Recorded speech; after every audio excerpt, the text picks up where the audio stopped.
আমি Madhumita paradise cooking channel থেকে তোমাদের স্বাগত জানাচ্ছি।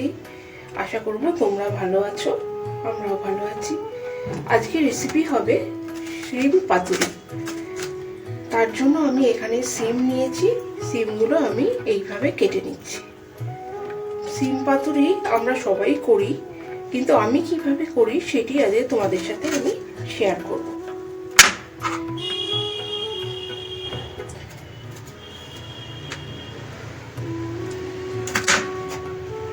সিমগুলো ঠিক এইভাবে এইরকম সাইজেরই কাটছি।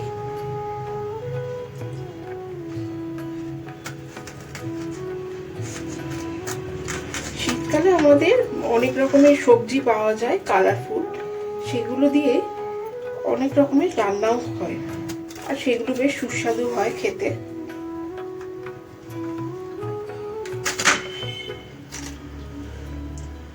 এবার পুরোপুরি সিমটা আমার কাটা হয়ে গেছে। এবার আমি রান্নাটি শুরু করব।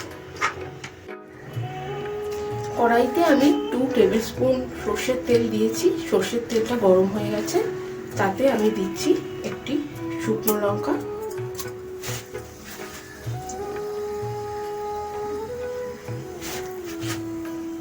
আর কালো জিরে ফোড়নে।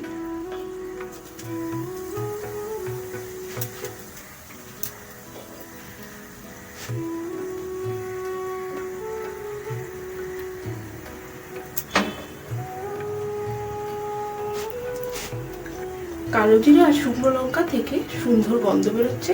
এবার আমি দিয়ে দেবো, এখানে আমি নিয়েছি 4টে রসুন আর কাঁচা পাকা লঙ্কা, সেটি থেতো করে নিয়েছি, সেটি দিয়ে দিচ্ছি।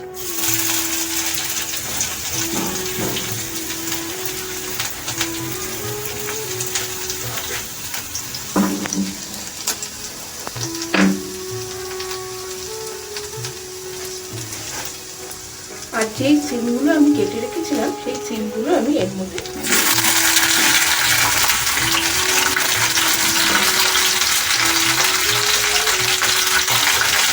সামান্য পরিমাণে দেবো নুন।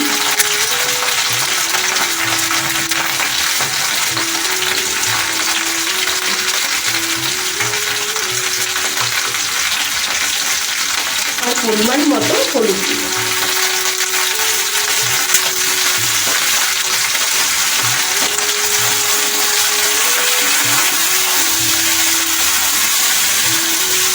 ভালোভাবে নাড়াচাড়া করে নিয়ে এবার আমি চাপা দিয়ে দেবো সিমটা একটু সেদ্ধ হওয়ার জন্য।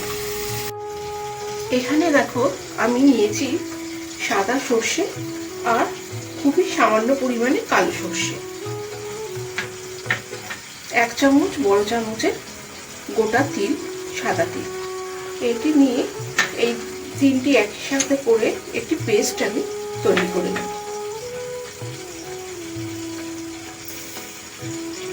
এটি একটি ইজি আর সিম্পল রেসিপি। শীতকালে গরম ভাতের সাথে খেতে খুবই সুস্বাদু লাগে। কড়াইতে একটু সামান্য পরিমাণে সর্ষের তেল দিলাম,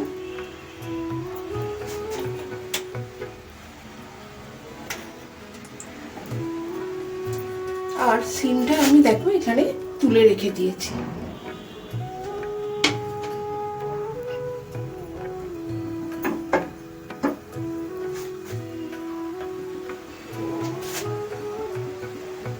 এখানে সর্ষে তিল বাটা হয়ে গেছে আমাদের। এবার সর্ষের তেলটা গরম হয়ে গেছে, এর মধ্যে আমি এইটা পেস্টটা দিয়ে দিলাম।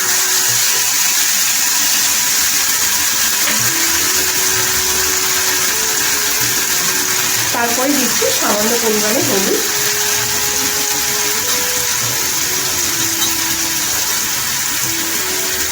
কাশ্মীরি লঙ্কার গুঁড়ো,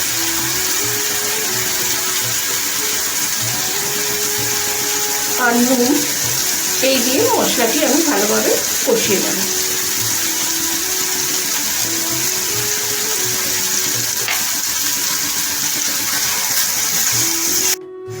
মশলা কষানোর জন্য আমি সামান্য একটু জল এতে অ্যাড করেছি। এরপরে এই সিমটি আমি এর মধ্যে দিয়ে দেব। সিমগুলি দিয়ে দিলাম।